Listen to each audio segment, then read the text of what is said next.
So the final experiment, to demonstrate yet again that Earth is an oblate sphere, and that when one goes to Antarctic during Antarctic's summer, the sun makes a circle over one's head, over the horizon, and does not set for, like, not just for 24 hours, but more like,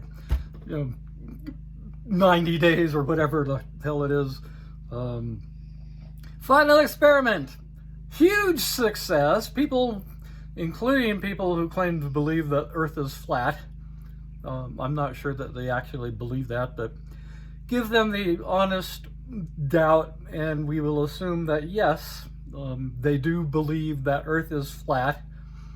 Went to Antarctic with sane people and saw for themselves that the sun did not set for 90 hours or so.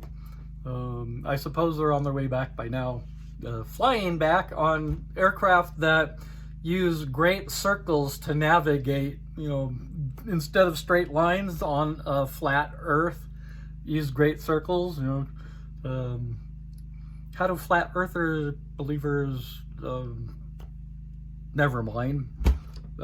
They don't have to be consistent. They don't have to be, like, oh yeah, we're using great circles to get to Antarctic to demonstrate that Earth is flat.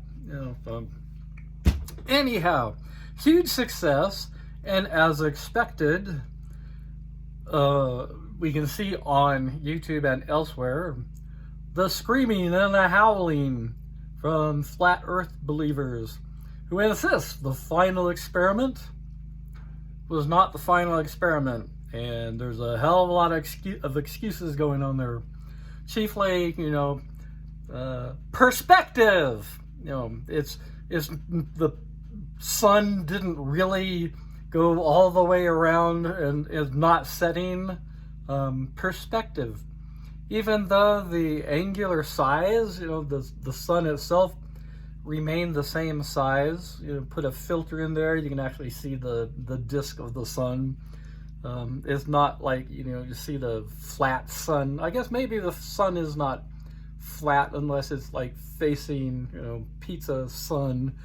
Always has its flat surface towards Earth.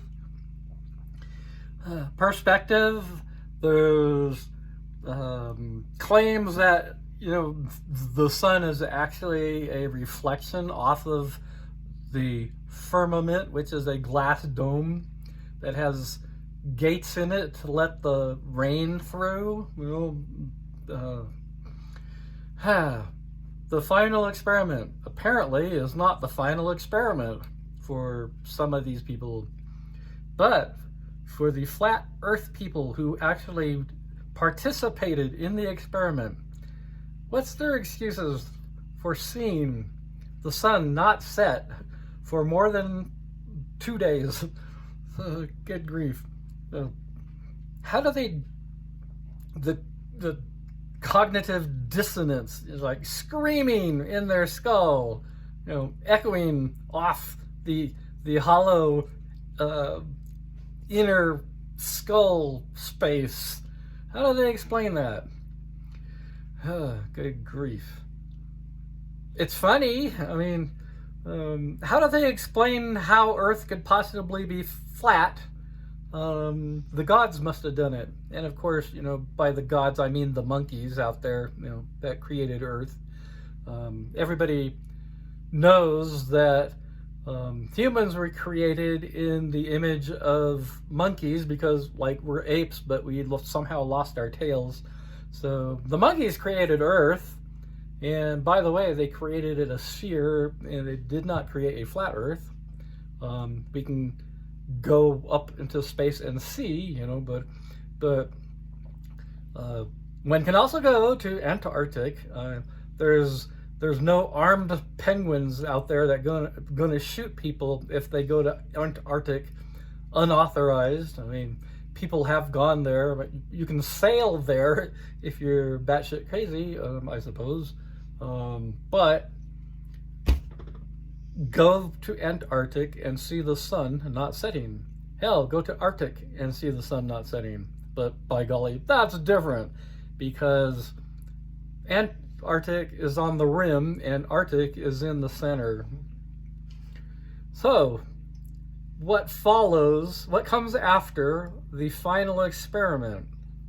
I mean, besides the excuses and the absurdity of it all. Let's send a few dozen flat earth believers into space. If you like, I can give a list of the people that if the rocket blows up, nobody's going to miss. So, final experiment. Should have shut them up, but you can't shut up somebody who believes absurdities. But it's goddamn funny.